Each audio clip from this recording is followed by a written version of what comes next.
उन वायरस से संक्रमित जर्मन सैनिक निर्दयी जॉम्बी बन गए। उनका व्यवहार अत्यंत क्रूर था। उन्होंने निर्दोष महिलाओं को खिड़की से बाहर फेंक दिया, फिर टैंक चलाते हुए निर्दयता से उन्हें कुचल दिया। यहाँ तक कि वृद्ध महिलाएं भी इस त्रासदी से नहीं बच सकी। एक समूह जॉम्बी जर्मन सेना की तरह उमड़ पड़ा। महिलाओं ने यह दृश्य देखा।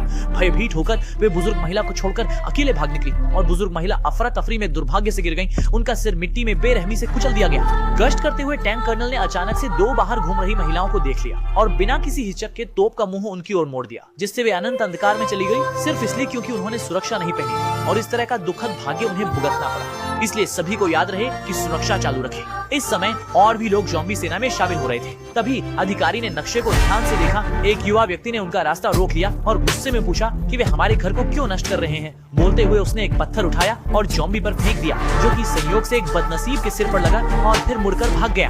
अधिकारी के आदेश पर हजारों की संख्या में जॉम्बी सेना ने तुरंत युवा पुरुष का पीछा करना शुरू कर दिया। इस समय झाड़ियों में छिपी दो महिलाओं को अचानक तनाव हो गया।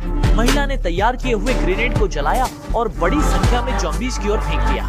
ग्रेनेड न देखा हुआ जॉम्बी विशेष रूप से उसे देखने के लिए आगे बढ़ गया और नतीजा यह हुआ कि चारों ओर बिखर गया। एक काफी नहीं था तो और कुछ फेंक दिया।